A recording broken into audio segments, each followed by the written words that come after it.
Good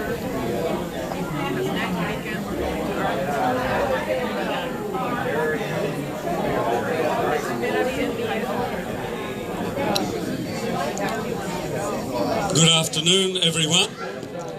If I could have your attention for a few minutes, please.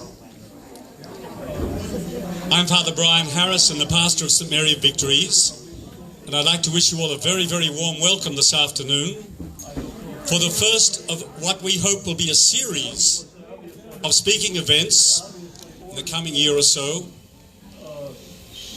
under the general guidance, we could say, and intercession of the great Cardinal Joszef Mindszenty.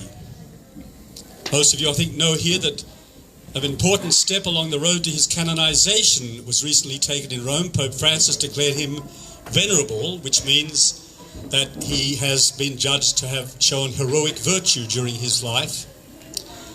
And St Mary of Victories is very proud to have the link that he celebrated Mass here 45 years ago with some of the folks here who were present at that memorable occasion. And so we're very happy that you come here for this lunch and for this talk. And I'll ask, we have another introduction to Mr. Haney coming up in a minute or two. But I would like to just give a little explanation of the general situation we have at St Mary of Victories Church now. And frankly, friends, we're facing a very critical situation. The normal attendance at our church is pretty low because this is a non-residential area. And this wonderful, beautiful old church, which is on the National Register of Historic Places, is struggling to keep going, to be quite frank with you. In another year and a half or so, I will probably be, after reaching retirement age, I'll probably be retiring back to my home, my original home in Australia. And the future of the church really depends on support from folks like you. You see on the platform here 3 layouts of some wonderful possible future developments that we could have to upgrade our plant here and to keep things moving along. As you know, St Mary of Victories is not just a historic place of worship. You are sitting right now in the only Hungarian cultural centre between the Mississippi River and right over to the west coast, surrounded by historic pictures, paintings and so on. We have other things across the hall. And this is something which we don't want to lose or to see decline. So as well as trying to keep the church going, we want to develop the Hungarian cultural aspect of this wonderful old building. And I'd like to mention, first of all, just out of the many, many people who've helped us so much for this event today and for so much else, just a couple of people I'd like to mention. We're very privileged to have with us here Mr. Zolt Rumi and his wife Mary. The Zolt and Mary Rumi Foundation have been wonderful benefactors for our church, doing everything they can to help us and promote our life and continuance of our church and cultural centre here. And thanks to Zolt, we have these designs here of possible future developments. If we get the ugly old building torn down where it was burned out several years ago, there are wonderful things that could happen in this church, but for that we're going to need ongoing and continuing support. I'd like to suggest to each one of you, those who are Catholics, not asking you to abandon your own parish, but how about a commitment to come to Mass once a month at St Mary of Victories? We need people here for the church to promote the Hungarian aspect of our establishment, for everything. The other person I'd like to mention particularly is the president of the Cardinal Mindszenty Foundation, Mrs. Liza Forshaw, and her husband Joe with us today. A little word about the Cardinal Mindszenty Foundation, to whom we have thanks for sponsoring this event this afternoon. The Cardinal Mindszenty Foundation was established about 60 years ago by the late Eleanor Schlafly, and with the help from her sister-in-law, better known, the late Mrs. Phyllis Schlafly, who was a great American patriot. I think most people here will know her name and her contribution to Christian values in American public life. Liza is her eldest daughter. and she's carrying on the work of the Mindszenty Foundation. It was established in order to offer education about and resistance to communism and the threats that its ideology poses to our freedom, our religious freedom, our valued way of life. And that's becoming ever more relevant because there is a revival of very aggressive left-wing hardline policies in many elite circles of this country and throughout the West. Attacks on our freedom, marriage, the value of innocent human life, many of these values. We hope that in the series of talks coming up in the next year or so, that we can follow the inspiration of Cardinal Mindszenty, who suffered so much for these values, Christian values in society. And the Cardinal Mindszenty Foundation still works to promote those. I'd ask you please have a look at the table outside the door. There's lots of their newsletters there which have very informed and incisive commentary about these values that we seek to promote in public life in the US. So thanks very much, Liza, for what you've done. Thanks very much, Zoltan Mary, for your contributions to the life and keeping our church going here. And once again, whether we can go ahead with some of these projects here to develop and build up the community, this depends on you folks here, the support that we get, because without people, we can't do much. Thank you all very much for coming. And again, as I suggest, how about making a commitment to those who are Catholics, come to Mass once a month at St. Mary of Victories. Could make a big difference. Now I'd like to ask Liza Forshaw to come and say a few words to introduce our guest speaker, Mr. Kevin Haney.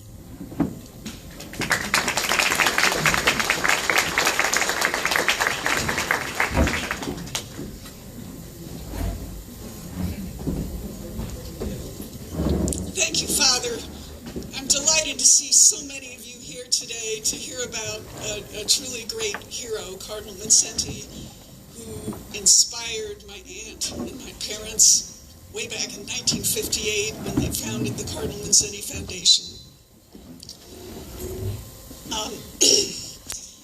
As I've gotten to know Father Harrison and Zoltan Rumi in the last few months, I'm so impressed with what a historical and architectural gem. Something wrong? Yeah. Closer. I'm so impressed with what a historical and architectural gem you have here in this church and also this parish hall, which is named Cardinal Mindszenty Hall, is such a welcoming place for good food and fellowship, and we hope some educational activities.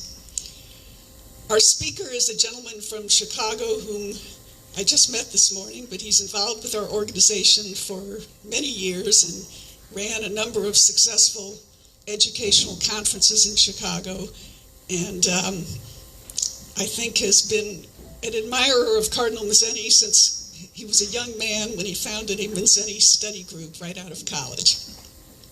So I thought, what better person could I choose to come and tell us about the truly heroic virtue of Cardinal Mindszenty. If ever anyone earned the designation of heroic virtue, it was Mindszenty. So without further ado, Kevin, please join us and tell us more about this great man.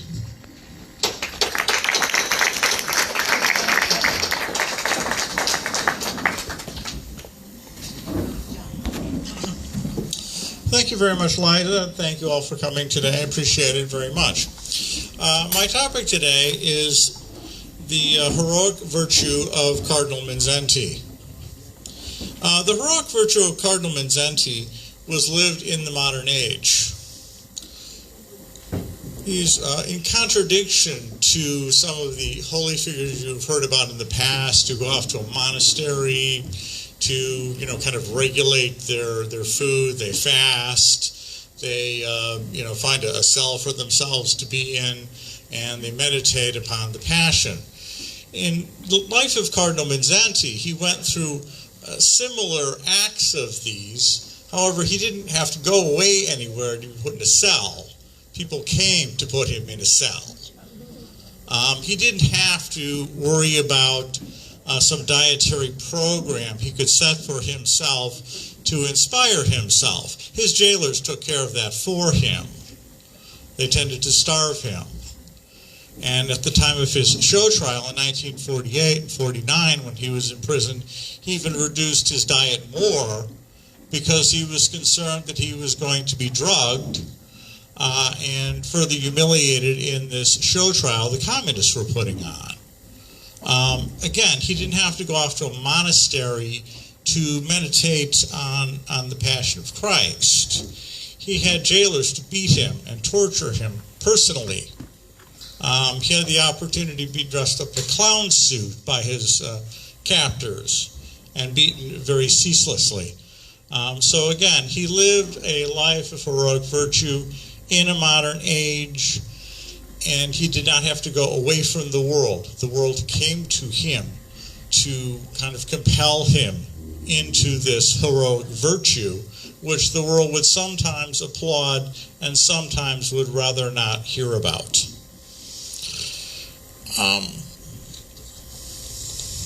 What I'll do here is I'll just briefly run through some major years in the life of Cardinal Mindszenty. So in 1892, he was born in the Austro-Hungarian Empire. In 1915, he was ordained a priest. 1944, he became a bishop. In 1945, he became an archbishop, and he became primate of Hungary, which means head bishop of Hungary, something we don't have in the United States. In 1946, he was made a cardinal. 1949, he was sentenced to life imprisonment. So there was a high price to be paid for holding these offices in the time in which he was holding them. From 1956 to 1971, he lived in internal exile in his own country. He lived in the U.S. Embassy in Budapest. We'll talk about that and how he got there. So from 56 to 71, he was forced into an internal exile with his own country. 1971, he leaves Hungary. 1973, he's removed as archbishop by the Vatican. This hurt him very, very much. 1975, he dies in exile in Austria. Now, to understand these years, what I'm going to do is briefly cover his years and how they overlapped with the modern era, with the 20th century in which we lived. So he was born into an empire that had been around a long time. The Hungarians had been given some more privileges in this empire by the time of his birth in 1892. And then in 1915, he became a priest. Very soon after he became a priest, the empire was collapsed. The war began in 1914, 1918. We had the First World War. Austria-Hungary was on the losing side of that war. And so the Austrian-Hungarian Empire, which had been vast, in 1914 had a population of around 53 million people, scattered across many countries. Today, Austria only has a population of 9 million. So I think that gives you some slight idea of what it means to go from a large empire to a very shrunken situation. So there's a tremendous amount of confusion after the war. And in 1918 to 1920, Hungary was being jostled about. You had initially a liberal aristocrat taking over the country, then followed by a social democratic regime, then followed quickly by a brief communist regime. Mindszenty lost no time in taking to the roadways and defending Catholic education against the social democratic regime. This was the one that came before the communists. He was one day informed that he'd fallen out of favor of the regime and he was put under arrest. He would spend a number of weeks in arrest by this moderate social democratic regime, and then be sent again into internal exile, again by this social democratic regime. So here we have a young priest who's already getting experiences in a quiet way, in a sort of a private way, of being in prison, of being in exile. And this is experience that he will later build on substantially against people who will treat him far worse. From 1920 to 1944, Hungary was in an interesting situation. They were a country, they were a kingdom without a king, ruled by an admiral without a navy. Kind of had to work that joke in. Anyway, at the time they were ruled by Admiral Horthy. Admiral Horthy was not Catholic, he was a Calvinist. He came from the Calvinist aristocracy. And he got himself made regent of Hungary for about 25 years. Those years were relatively peaceful. Nothing much bad happened to Mindszenty, so we're going to kind of skip through that. But by the 1940s, 30s and 40s, Hitler was starting to expand his power into Europe.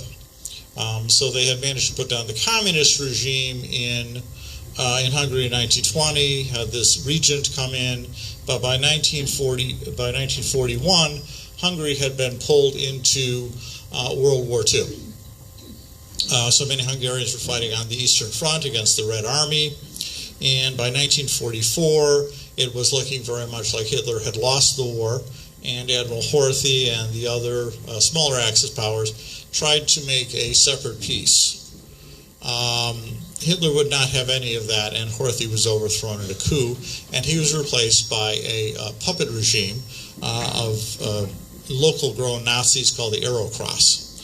And with the Arrow-Cross coming into power in Hungary, we see the beginnings of Mindszenty's second, longer imprisonment at the hands of the Nazis. And in this incident, I think we see the absolute quintessential Mindszenty.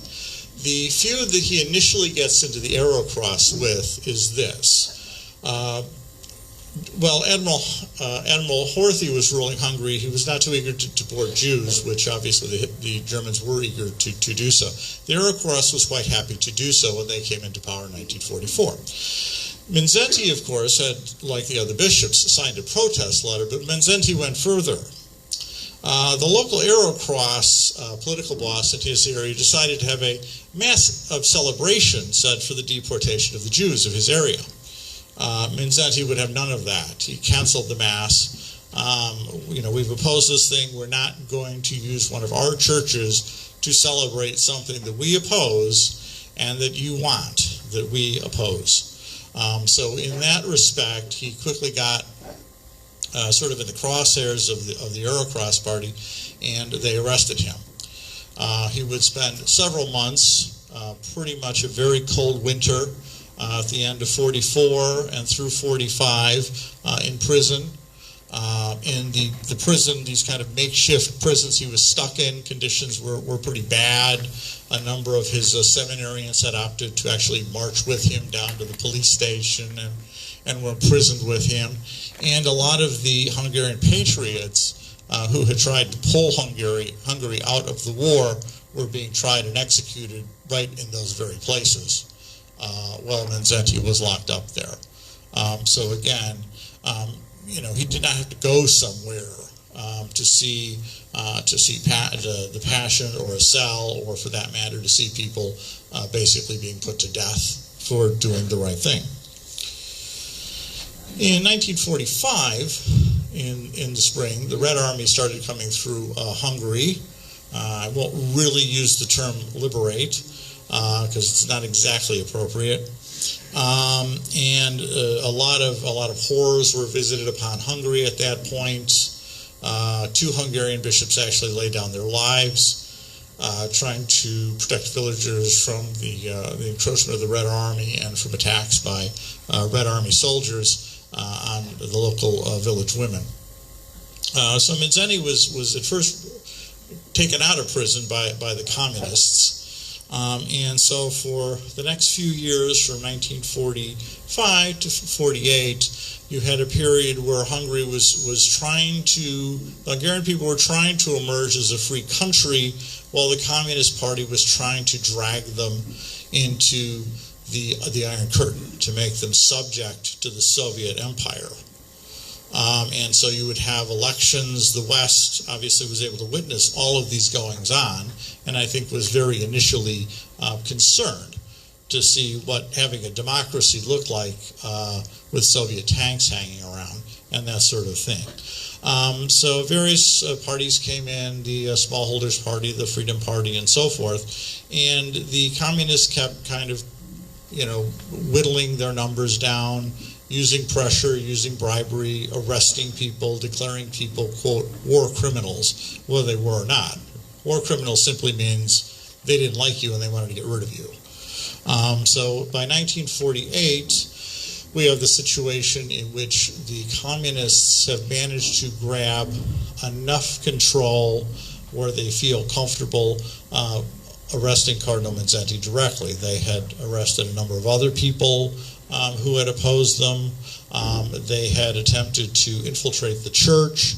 They had organized a group known as the Peace Priests, which were basically communist supporters, communist agents, who would try to take over the church directly and make things appear as if the party and the church were getting along together, which of course they were not.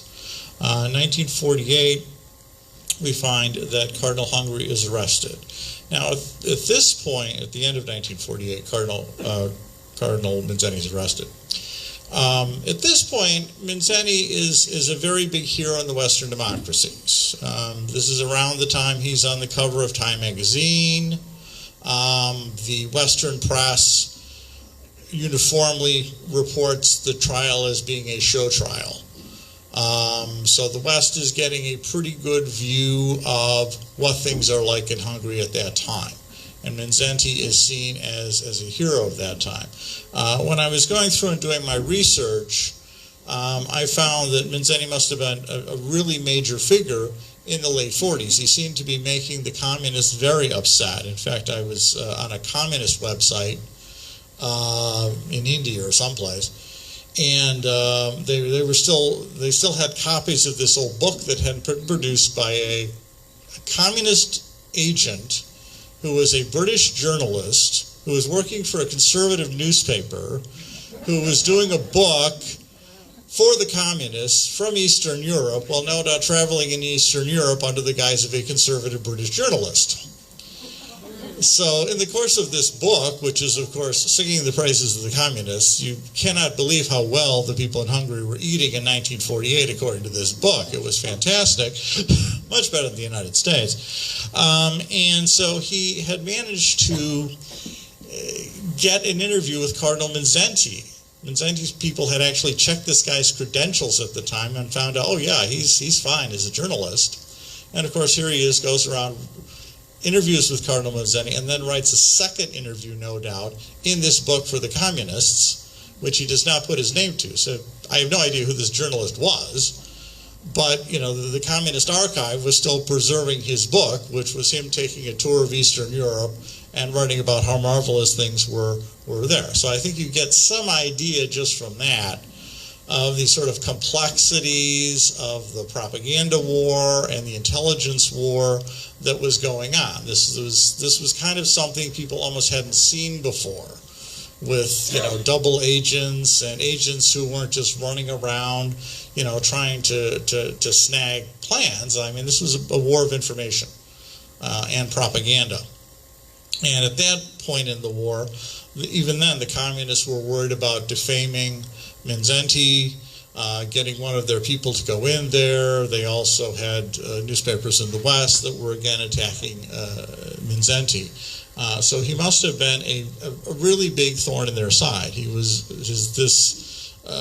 his unwillingness to yield or to compromise or to play games in any way with any of these totalitarian ideologies, including the communists, including the Nazis, was causing them a great trouble.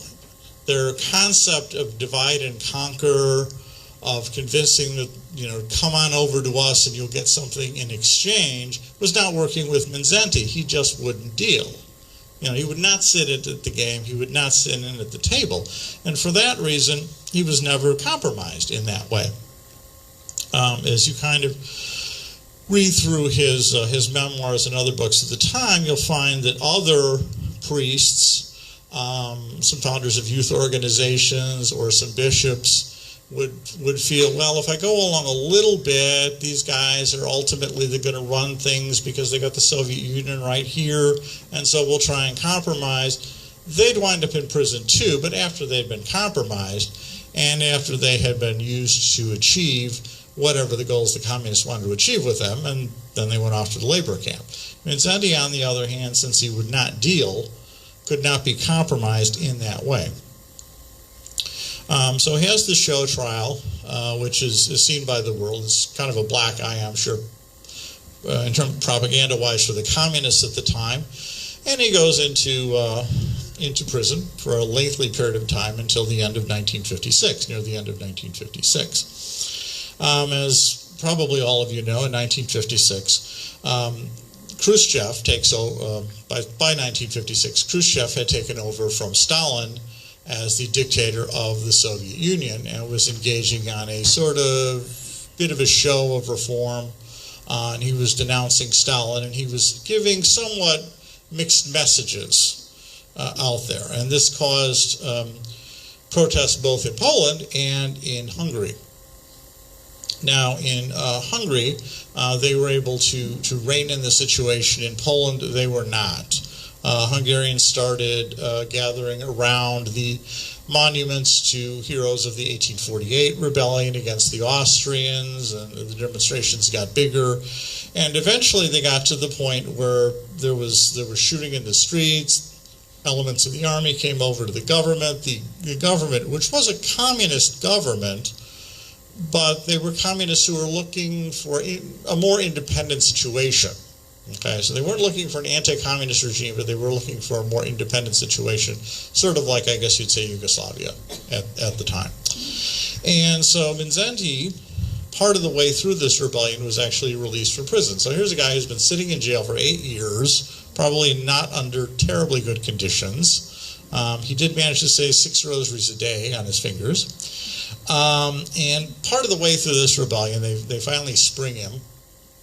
And I was watching an interview that he was giving basically at that time, and he did not look like a guy who just spent 8 years in prison, I gotta say. He was looking pretty on his toes. And then the new government asks him to come to the Parliament building and give a talk on the radio to the world, asking for assistance during this rebellion. Now, this situation, it seems, could have gone either way. They've kind of looked back now at the records from the Politburo and that, and at a certain point, Khrushchev was considering, well, maybe we'll have to live with what he termed national communism. But history being history, the decision went the other way, and the Red Army went in. There was a large amount of fighting. Thousands of Hungarians were killed in the fighting. Approximately 32,000 were in prison, and hundreds more were executed.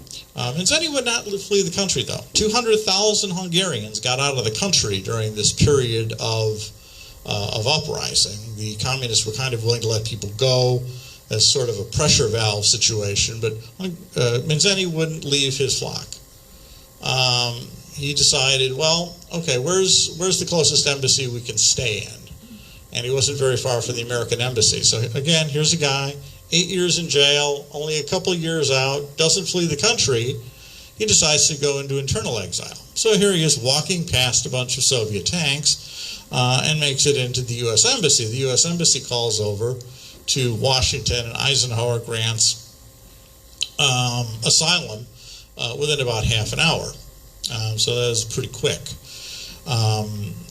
Some other parts in the book, though, there were other people who actually made it to the embassy who were political leaders. They did not get asylum, so they were shoved out the door. In fact, the ruler of Hungary, briefly during the uprising, he attempted to find asylum in an embassy. He was later turned over, taken off, and hanged.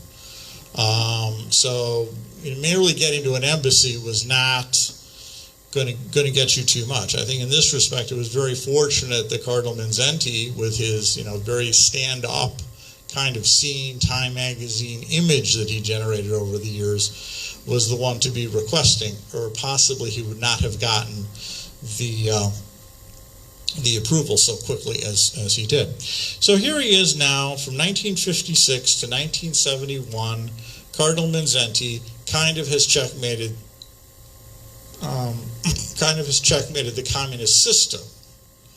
You know, he's Archbishop Primate of Hungary in Hungary, and they can't touch him, which I think was really driving them kind of insane in a way, because they seem to be, as you're looking through the histories, they really seem to be almost inordinately concerned with getting rid of Mindszenty or getting their hands on Mindszenty or something, because they just couldn't deal with somebody who was right there and they couldn't touch and that they couldn't deal with.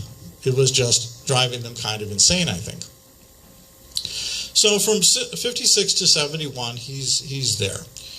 And nothing is basically going to move him. They're not going to attack the embassy. He's not going to move. He doesn't want to leave Hungary. He sees it is his job to stay there with his flock. He's going to stay.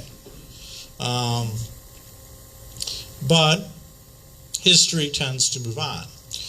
By 1959, Pius XII, who had been Pope and was heavily anti-communist, was replaced by John the 23rd.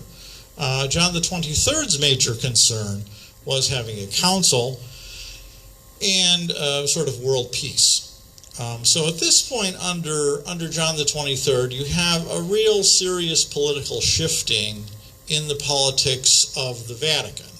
Now, it's not that obviously he was going to endorse communism or anything like that, but because of the sub-policies that he identified, which is disarmament and which is getting as many representatives from behind the Iron Curtain and the Russian Orthodox Church to attend the council, he was pretty much willing to do what Mindszenty was never willing to do, which was negotiate with the communists.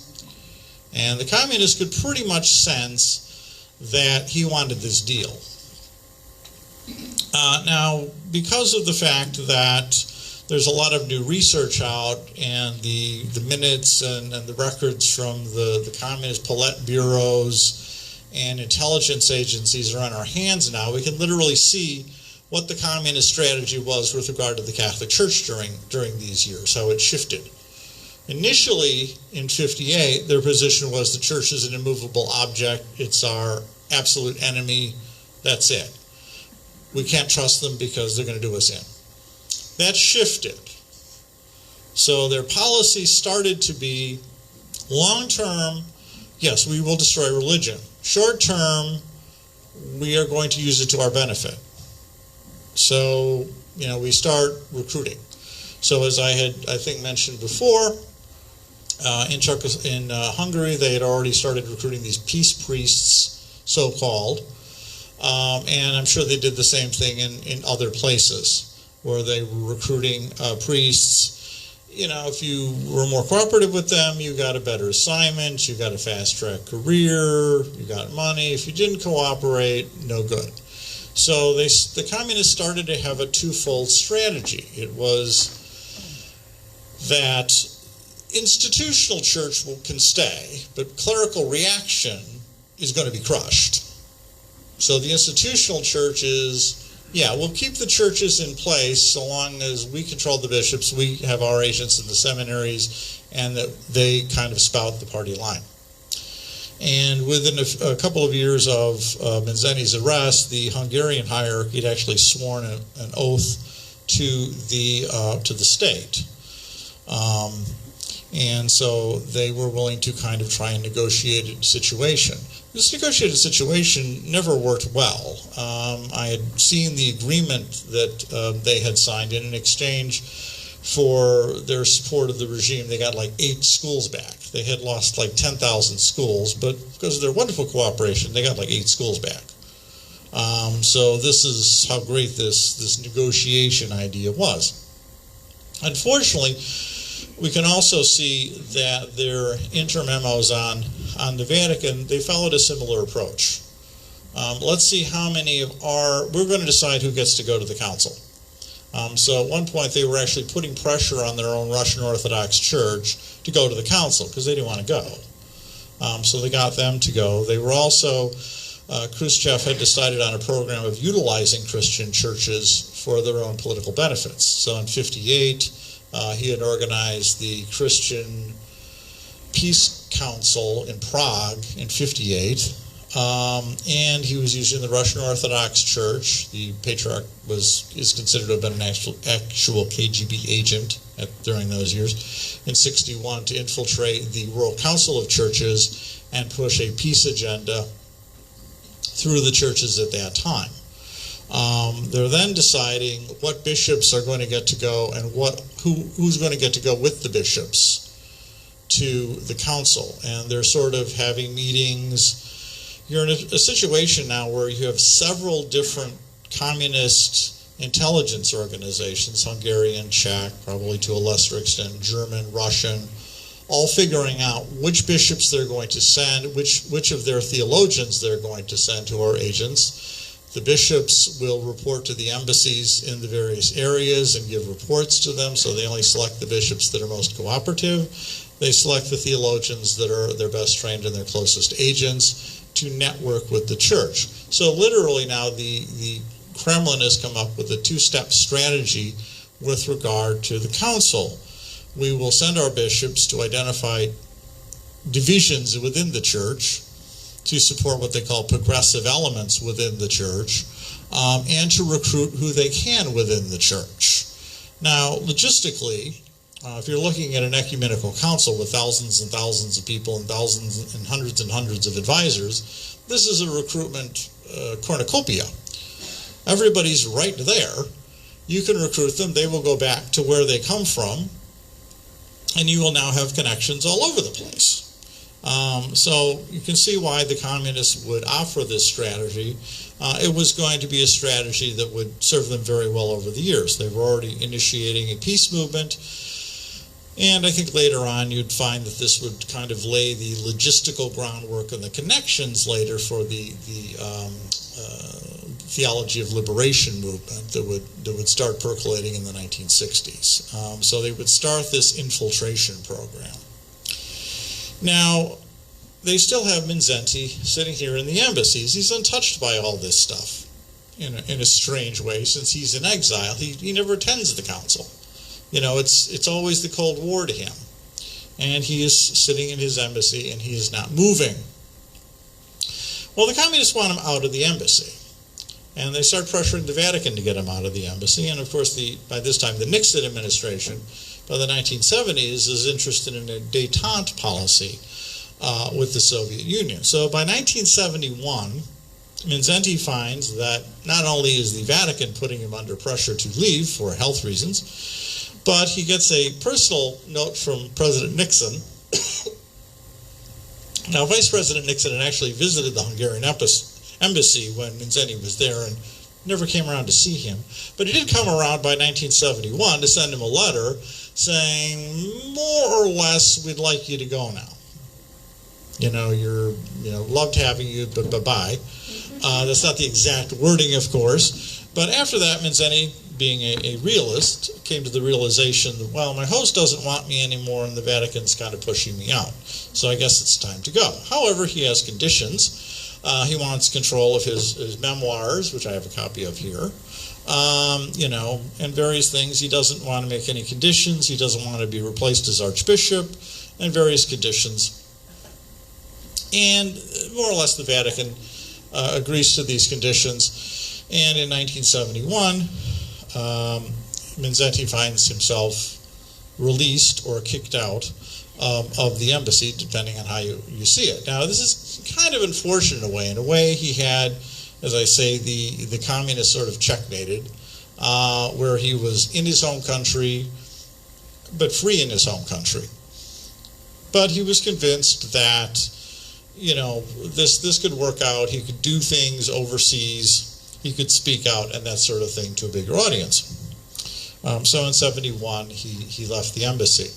Well, as he's going around speaking out, he finds out rather quickly that the Vatican sort of promised he wouldn't be speaking out. The Vatican had been making a lot of promises. They promised they wouldn't condemn communism by name at the council.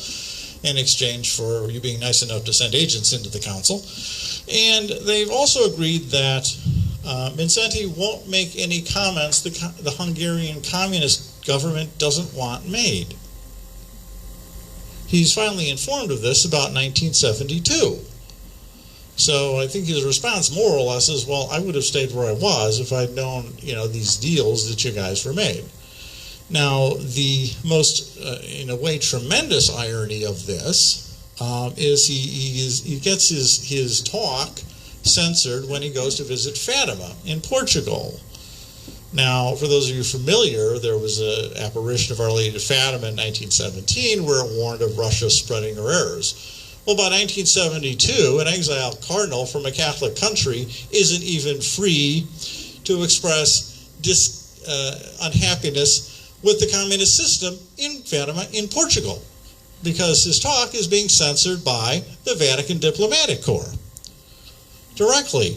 In fact, let me read the section that they extracted, since he did mention it, in his memoirs. The East proclaims that there even the worst atheists have become gentle lambs. Do not believe it. You shall know the tree by its fruit. It is possible that in the East there are more churchgoers than in many a Western country, but that is not the credit of the regimes there, but of those Christians who manage to walk bowed down by the weight of the cross. Okay, this is what the Vatican Diplomatic Corps censored from his talk at Fatima. I think this gives you probably better ideas than anything I can explain as to exactly how deep a deal had been exacted between the Vatican and communist intelligence agencies. This is the nuncio censoring this, not the Communist Party. The other thing that Mindszenty was extremely forward-looking about, just to step back, we talked about the issue of the peace priests. Just in the very few days he was at Freedom in Hungary during the revolt, one of his concerns was getting the priests out of the church and cleaning house in the church already within a few days of the possibility of freedom. Now, to give you some idea of how forward-looking Mindszenty is about this, and even say the Polish church was not, in 2007, some 18 years after the fall of the Berlin Wall, an archbishop a bishop who's about to be consecrated an archbishop, the ceremony is stopped by order of the Vatican because he was a communist agent under the communists. This was in 2007. So they closed the books because they didn't want to know how many priests had been working for the communists, and it turns out about 10% or 15%. So even in that period, we find a sort of cover-up is still going on in some places, which Mindszenty obviously would have none of. So I think as we're looking forward, or looking at a situation in which so-called liberation theology, which is Christianity looked at through a sort of a Marxist philosophical lens, is starting to make a very major comeback, again, in church circles. I think you're all reading the papers, I don't have to tell you this. Mindszenty becomes kind of more important rather than less important, because primarily his message, his heroic virtue, was one of not allowing the church to be co-opted by any ideologies of the age, communist, Nazi, whatever. And so he certainly would not have tolerated this sort of infiltration. And, we have to be more aware that this sort of, quote, infiltration is indeed going on. Now, this is kind of phenomenal if you think about it. I mean, even the Nazis had their own theology programs, which they tried to put in, but once they were done militarily, that was it with them. But liberation theology is continuing on and gaining strength. So I think, again, this is something we have to be aware of, and this is why our organization and other organizations like it are very important. So with that, I'll thank you.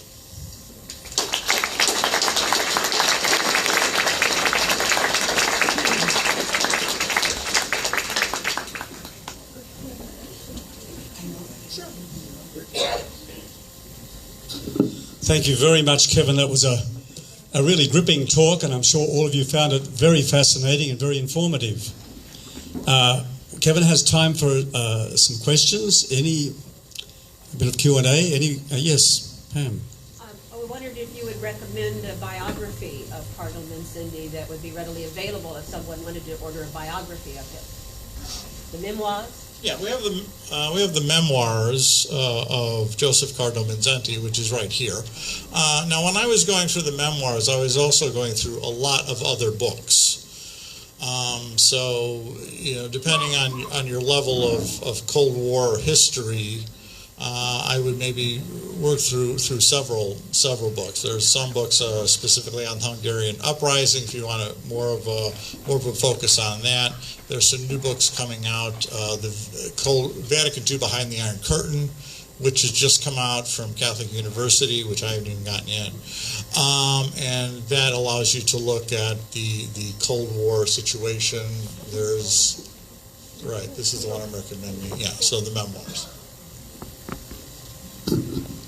Any other question? Yes, Dr. Gelhardt. Hi, Helen Gelhardt with Credo of the Catholic Laity. Sir, with everything that's going on with the Amazon Synod right now, and with what's going on with the church in China, can you just specifically speak to those timely issues, just briefly? Repeat the question. The question is whether, in view of the controversy surrounding the currently ongoing Amazon Synod in Rome and things like the recent deal done by the Vatican with communist China, whether Mr. Haney, in the light of his experience of looking at communism and the Hungarian and Eastern European situation, has any comment about that? Yeah, two comments. With regard to China, when I was looking up the situation in China and how one of the cardinals is speaking out against the deal, the press was saying he's getting the Mindszenty treatment from the Vatican. So I think after my presentation on what the Vatican's treatment of Mindszenty was, that gives you some insight into there. As far as the Amazonian Synod, well, there are many of the reports talk about the pantheistic aspects of the Synod, but there are also a lot of aspects of the Synod which have to do with liberation theology. And I think Leon Baff, who's a major liberation theologian, was talking about this is kind of our day. So you're seeing a sort of blending between these two things. The Pope himself, though not precisely into liberation theology, is into something called theology of the people, which is somewhat similar. So he's somewhat sympathetic to these kind of situations growing up in Latin America in the 60s and 70s. Any other questions? Jim? You had mentioned the infiltration of the church by the communists. Would you say that the situation that was exposed by Bella Dodd to our late Fulton Sheen, Bishop Fulton Sheen, is similar here in the United States? She kind of revealed that there's a similar thing that happened here. Have you had any research with that? Yeah, I tried to go through as much of Bella Dodd's book from 1954 as I could, which was her major book. I was kind of doing it online, so I wasn't able to do it word for word, but I couldn't find. I mean, she extensively talks about communist infiltration tactics. It's a fascinating read with other things, but she doesn't seem to make any specific reference that other people have talked about over the years that I've heard about, but when I looked at the actual book, I couldn't find it. But again, I was only looking online, but I did look through a lot of the book. It wasn't so much there. As far as communist infiltration in other places, I would give you the example especially of Nicaragua, where under the Sandinista regime you had 3 priests who were members of the cabinet of a communist government, one of whom was the foreign minister. All 3 of them were removed from the priesthood by John Paul, and all 3 of them were reinstated to the priesthood by Pope Francis. So I think a major area of infiltration has certainly been Latin America.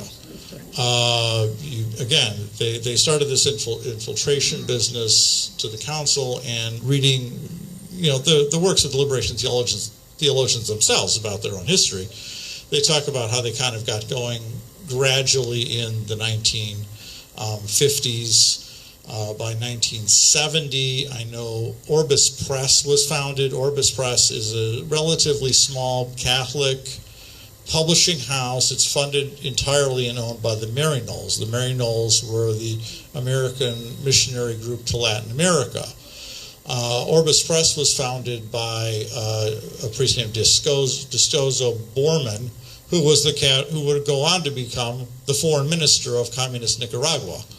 So he founded Orbis Press in 1970. Orbis Press used the Maryknoll missionary money to translate liberation theology texts into English, circulated in the United States by the guy who later went on to be in the cabinet of Nicaragua. It's getting kind of pretty clear that if the communists are making you a secretary of foreign affairs, he was their foreign minister. You don't get to be foreign minister in a communist government unless you're very trustworthy from their point of view. So, hope that answers the question. It's the Dominican priest Fray Beto, who was a great buddy of Fidel Castro, and a Dominican priest writing paeans of praise to communist Cuba. So there's plenty of infiltration in Latin America. Albert Futer, did you have a question? Yes. What was the final reason for the verdict when they put him in finally in 68? Or what did they use? The communists. What reason they used? For his conviction in 1940. Yeah, the charges. I kind of looked at the charges. I didn't spend too much time on it because they were kind of absurd.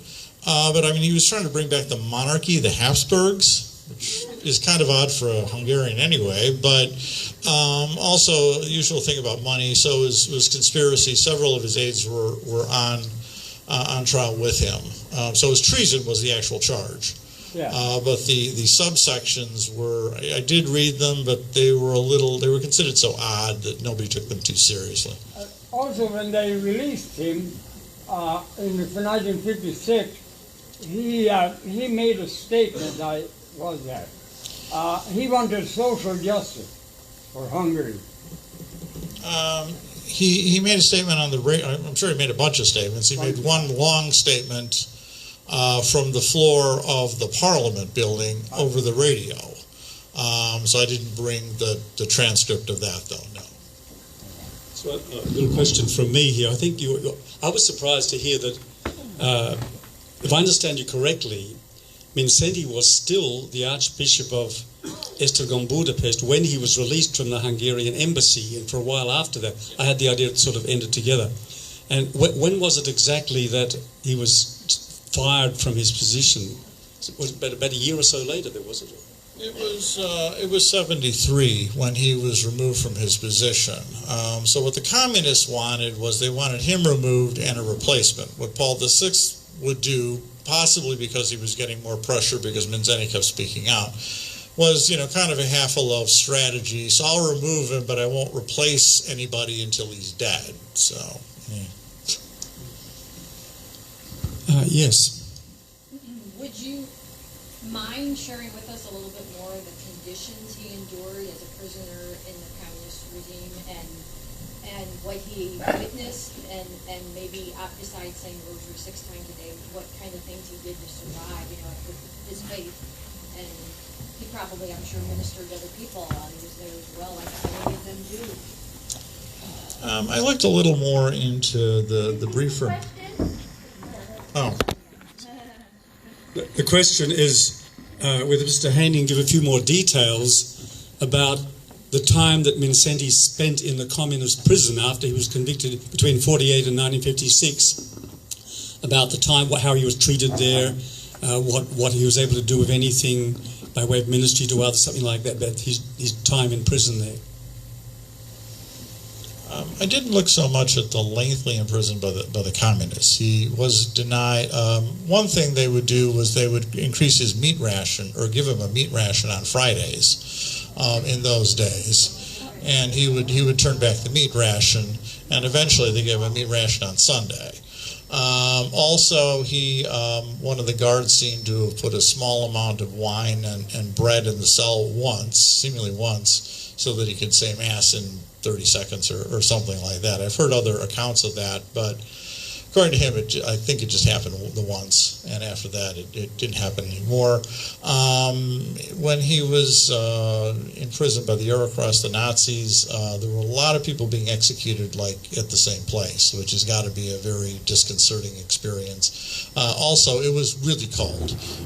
The seminarians were kind of imprisoned with him initially during this period, and they were kind of grousing about the cold to the point where it sort of woke him up at night. So that was just kind of a few of the things I remember. Yes, Liza. Well, my understanding is he was tortured before his show trial as well. With regard to that, basically he was assigned a guy who was kind of foul-mouthed, a former Mason, this and that and the other thing, and several other characters who were very nasty.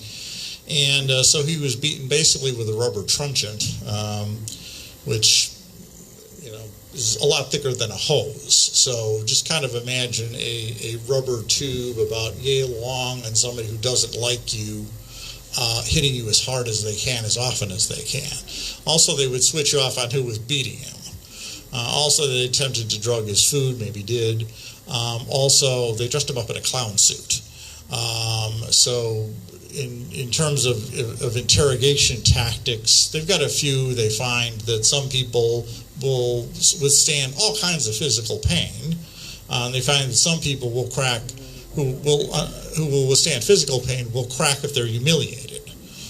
So they went in both directions with him. So they kind of did that. Also, they made a point of having extremely coarse conversations around him. So just in addition to just the physical brutality, which would have been very severe, also they just tried to put him in as unpleasant an environment as they possibly could. Yes, Greg Ellerman. The agreement that the Vatican made with the communists seems they're kind of doing the same thing with China. Did that sort of thing happen before the 1900s ever in the church, or is that something just unique to the last 100 years? The question is, kind of deals with between the Vatican and communist regimes. Had that happened? That kind of thing happened before the 1900s, you mean, or before the communists took? Not with communists, but with other regimes that were hostile to the church. With other hostile regimes. Oh, yes. In the 1930s, the church had a kind of a mixed relationship with the Nazi regime. Initially, Nazi Party members were excommunicated by the bishops. Then the excommunication was lifted when Hitler became chancellor. Then the Monsignor Ludo Kaas, who was in charge of the Catholic Party in Germany, ordered the Catholic deputies who were in the parliament after Hitler had been elected chancellor, ordered them to vote for what was called the Enabling Act, which would give Hitler dictatorial powers. Then he flew then Monsignor Kaas left the country nicely and went to the Vatican, helped negotiate the treaty with Hitler, which the Vatican was not happy with after they had gotten it. The Vatican also tried to have positive relations in the 1920s with the Soviets. They shipped up a bunch of stuff, and some of their advisors thought they could have good relations. That pretty much fell apart. And I think Pius XII had seen both of those deals fall apart, which is probably why he wasn't too keen with deal making in the 1950s. Yes. So I was a bit late, and you might have covered this. Did he die of natural causes? Number one. Number two, does he have any family members, nieces, nephews, cousins still living in Hungary? The question is, did Cardinal Mindszenty die of natural causes? And then the second question was, does he still have a relative's family living in Hungary today? I didn't run across anything. He died in Vienna in exile, so there really wasn't anything that he didn't die of natural causes. He was pretty old and had been through a lot. I know he had family in Hungary. What the status of them now is, I don't know.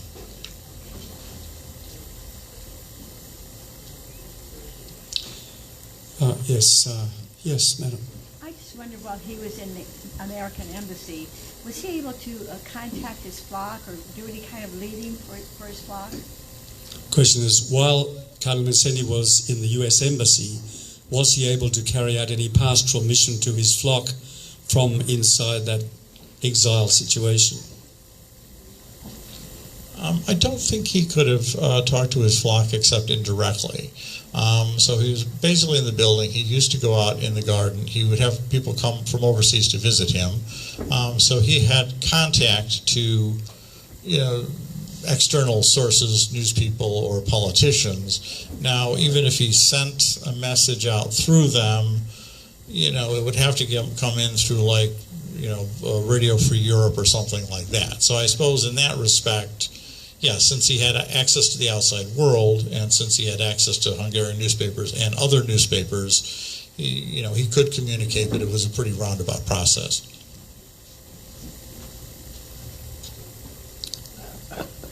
Oh, another for Liza. I believe Cardinal Mindszenty also wrote a number of letters, maybe to the U.S. government, speaking out about human rights abuses. So he wasn't just pleading his own case, he was taking an interest in the human rights abuses going on behind the Iron Curtain. Yeah, he really wasn't ever pleading his own case too much. He was pretty much talking about the plight of his flock. I think we can see from even the bit I read that got censored out there. He was talking about them in Fatima, not himself. Well, I think sorry. So after he left the embassy, he lived in Vienna, and also how was the Cardinal Mindszenty Foundation here in St. Louis? The Mindszenty Foundation in St. Louis started in '58, so that was while he was in the embassy. Now, I did have occasion to talk to Eleanor about the first time she met Cardinal Mindszenty after he got out, and she was like, well, we started this foundation and we named it, and we never asked him, because we never thought he'd get out. Well, then he gets out, So I go to see him, and I meet him at the airport, and she's sitting with him, and she's like, we've named this whole foundation after you and everything. Is that okay? And he's like, oh no. And she's like, what do you mean by no? Your Excellency? Oh, you don't want to name it after me. I had to leave my country. But she didn't see that as a problem.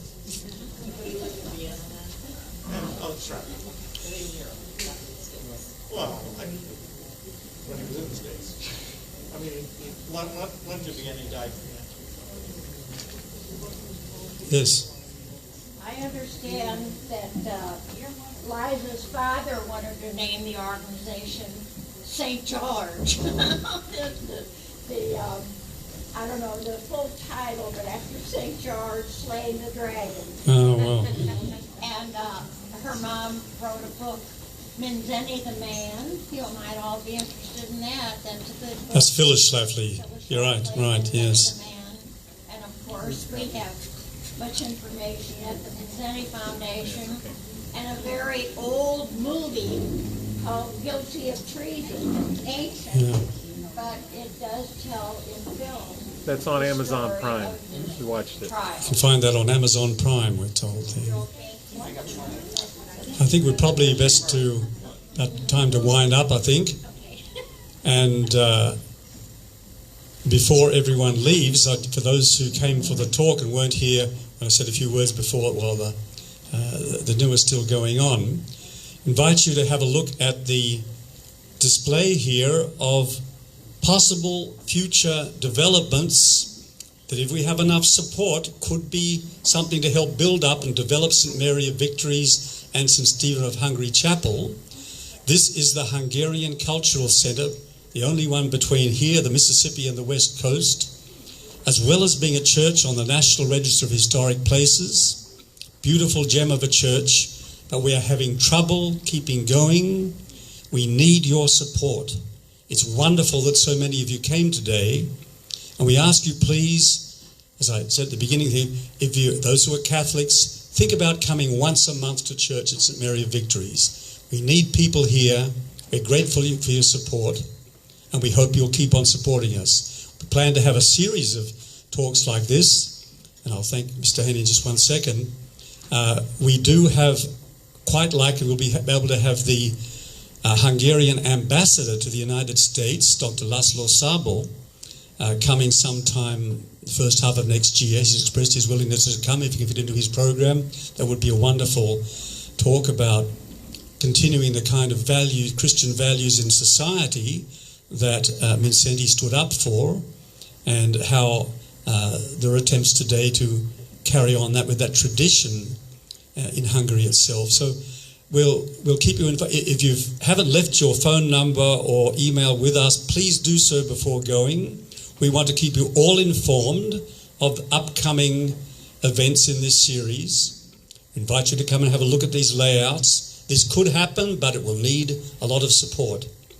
Also, I'll give you a little plug for down the back, if you like fine Hungarian wines. Mr. Laszlo Schuheider has some great wines for sale. One of them won an award, I think, recently, he was telling me. So drop down to the back table and pick up a nice bottle of wine there. So now I'd like to thank very much Mr. Kevin Haney for the wonderful, inspiring talk he's given us, and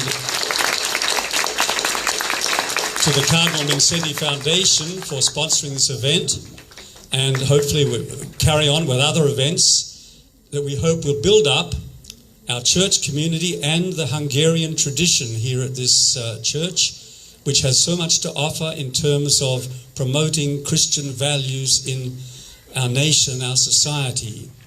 So we do hope that you will come again. We'll try to keep on contact with you, because this is the kind of support that we really need in order to keep our church and our cultural centre going and hopefully developing to something bigger. Thank you all very much, and thank you, Kevin Haney.